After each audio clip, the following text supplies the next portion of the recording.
Hello Liverpool City Council watchers. Today we are going back in time slightly to Friday the 6th of October 2023. We are going to look at a small excerpt from a meeting held by Liverpool Combined Authority.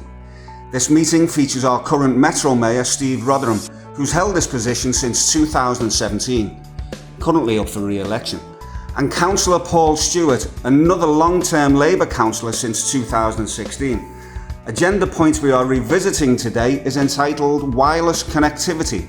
On the paperwork we can see that it's likely to result in a revenue of approximately £250,000. The project discussed is in collaboration with their lead partner Liverpool University, who will own all assets at the end of the project. To clarify, currently Liverpool taxpayers pay for the infrastructure that is likely to seriously harm them, and Liverpool University pick up the profit. The £250,000 alluded to doesn't go to our city or any region. It goes to a privately funded corporation known as LPOOLUNI.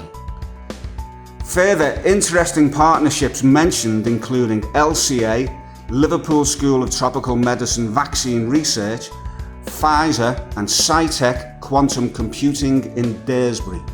12 is the next report is about a successful bid to the Open Networks ecosystem, and I'm going to ask Councillor Paul Stewart, as the portfolio holder for digital and inclusion, to take us through this report, please. Thank you, Steve. Colleagues, this report seeks approval to accept up to £301,000 from the Department for Science, Innovation and Technology. The Combined Authority are part of a consortium led by the University of Liverpool, which has been awarded a total of just over £9 million through the Open Network Ecosystem Funding Competition.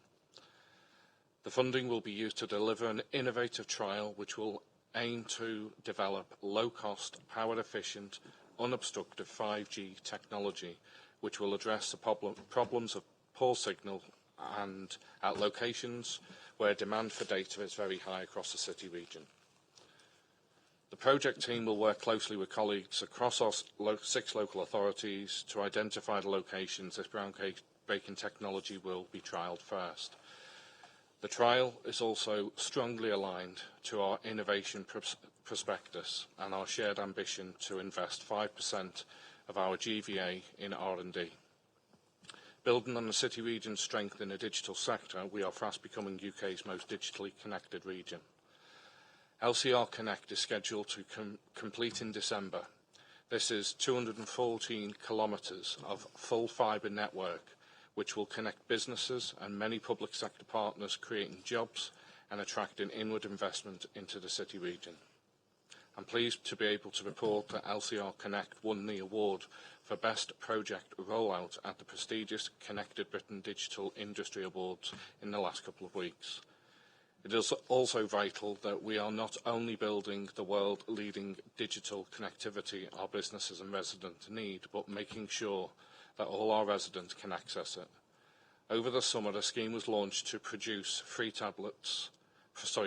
free tablets, internet access and training to over 4,500 local residents as part of our digital inclusion initiative, which aims to make sure that when it comes to digital access, no one is left behind.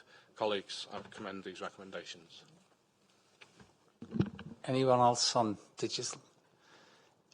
It doesn't sound really that important, does it? But what you're going to find is in the next few months, the Liverpool City region will have the fastest digital speeds in the whole country. And I think I told you that we're connected to the Hartree supercomputer, which I went to visit. There's now a quantum computer that's on the same site, and that could be absolutely massive for the whole city region and beyond. I mean, it could be great for the UK. That's how important this is going to become. And then the fibre optic cables that link the UK with North America.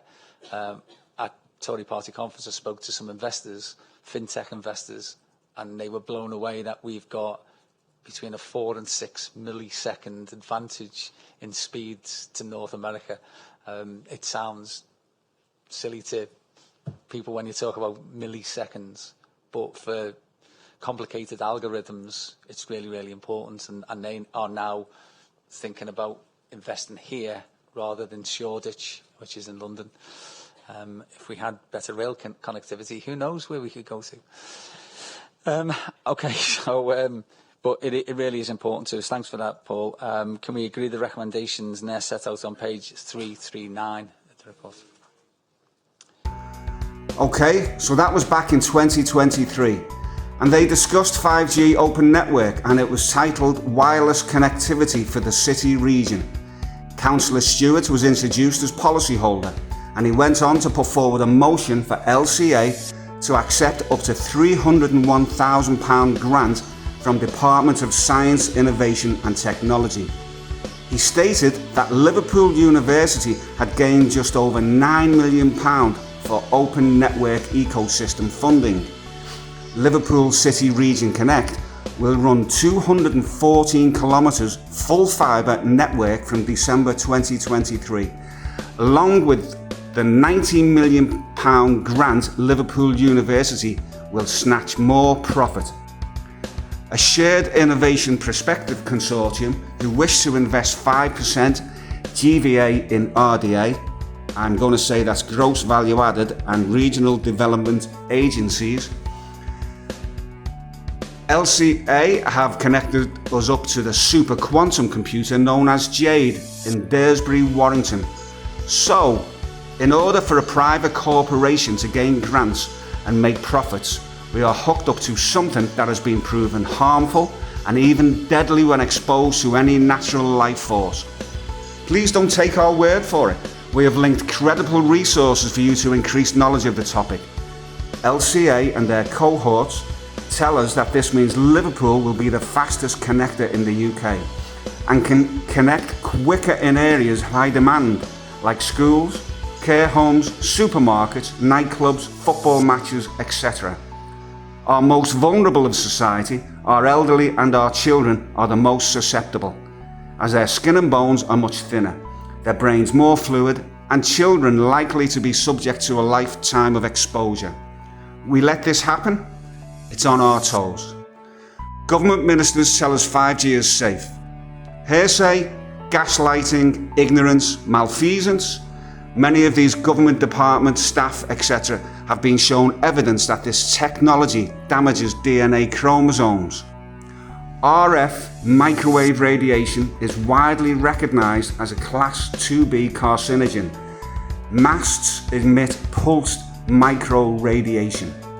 Fire hazards, electrical faults also can disrupt medical devices such as pacemakers. Many cases have been won in the USA regarding the harms, and already 2 have been won in the UK due to electrosensitivity. The main awarding body for safety certificates of 5G masts and infrastructure in the UK is ICNIRP. All telecom companies submitting planning applications to the Council must supply this certificate to show safety standards are met.